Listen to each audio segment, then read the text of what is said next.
Bonjour et bienvenue dans cette 4e vidéo dédiée aux bases du pranayama. Dans la vidéo précédente, on a exploré le concept des nadis, des canaux par lesquels l'énergie passe. Et dans cette vidéo, on va voir davantage les directions que le prana prend dans le corps, c'est-à-dire les 5 vayus. En fait, il y a plus que 5 vayus, mais pour les propos de nos pratiques de pranayama, on va juste se concentrer sur les 5 vayus principaux.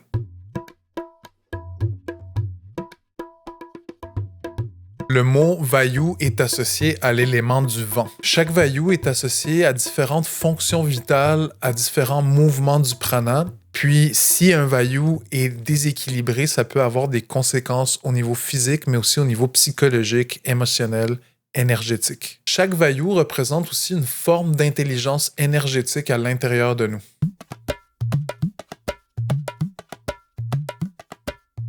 Le premier vayu, c'est pranavayu ou le souffle entrant. Le pranavayu réside dans la zone du cœur et de la poitrine. Il gouverne le mouvement de l'absorption, c'est-à-dire le prana est à l'extérieur du corps, puis par le mouvement du pranavayu, on prend le prana à l'intérieur de notre corps. Ce mouvement de prana ne se fait pas simplement au niveau du souffle, mais aussi au niveau de chacun de nos sens.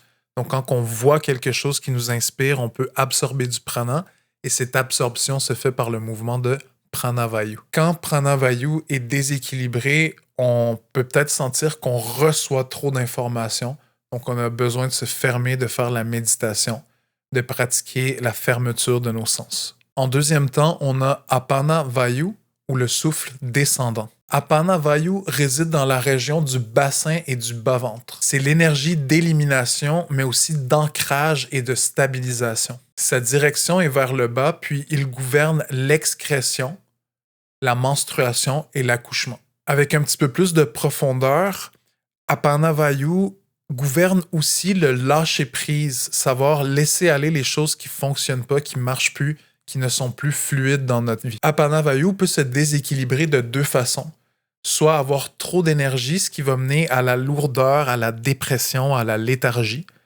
Tandis que s'il y a un manque d'énergie dans Apanavayu, contrairement, ça va amener à de l'anxiété parce qu'il y a un manque de stabilité, un manque d'ancrage. En troisième temps, on a Samanavayu ou le feu digestif. Samanavayu se situe autour du nombril, dans la zone des organes de digestion.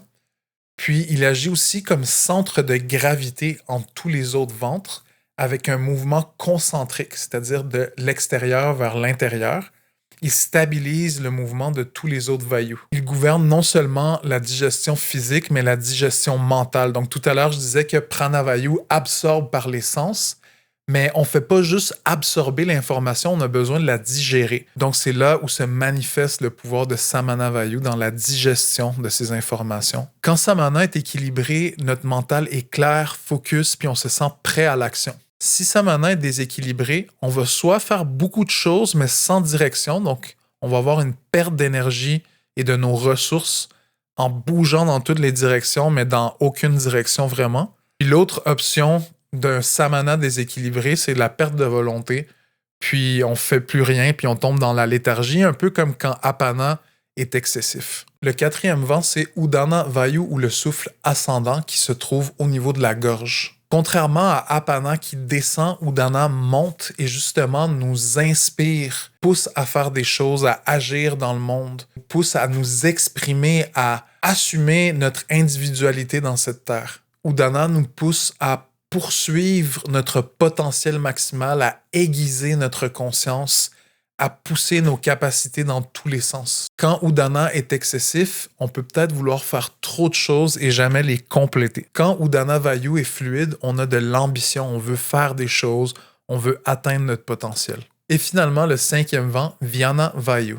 Contrairement à Samana qui a une direction concentrique, Vyana Vayu a une direction excentrique. Vyana Vayu n'a pas une place dans le corps parce qu'il se trouve dans tout le corps. Son rôle est celui de la diffusion du prana. Il coordonne le prana puis les différents vents et donne un sens d'unité à notre être. On ne se sent pas juste comme des parties qui sont séparées l'une de l'autre, mais il y a une colle qui unifie tout ça et cette colle, c'est Vyana Vayu. Physiquement, il soutient toutes les formes de circulation, que ce soit la circulation des messages nerveux ou la circulation du sang, de l'air dans le système respiratoire. Donc, Vyana Vayu soutient la circulation non seulement du mouvement du prana, mais de celle de toutes les choses dans le corps.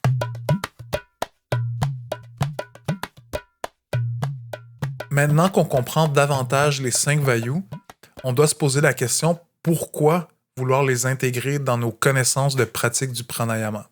En fait, chaque technique de pranayama va agir différemment sur chacun de ces souffles, puis certaines techniques vont même viser directement ces souffles. Certaines techniques ou certains mouvements de pranayama vont stimuler ou calmer différents vayus, différentes directions.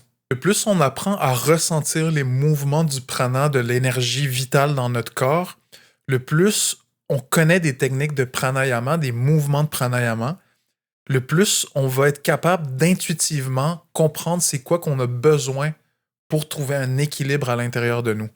Un peu comme quand vous vous étirez, vous savez que vous voulez étirer le bas du dos, puis vous savez quel genre d'étirement faire pour étirer le bas du dos.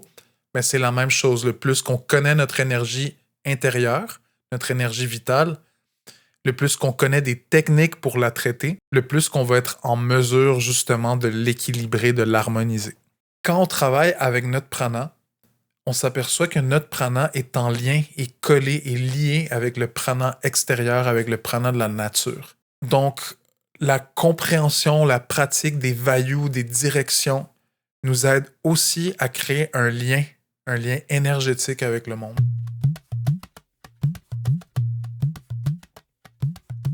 Dans cette vidéo, on a vu les 5 vayus, les 5 directions, puis comment elles peuvent affecter notre corps, notre esprit, nos pensées. Dans la prochaine vidéo, je vais vous parler des 5 étapes du souffle, puis de quelques conseils préparatoires pour la pratique du pranayama. Et avec ça, ça va être la dernière vidéo théorique du pranayama, puis on va enfin passer aux pratiques.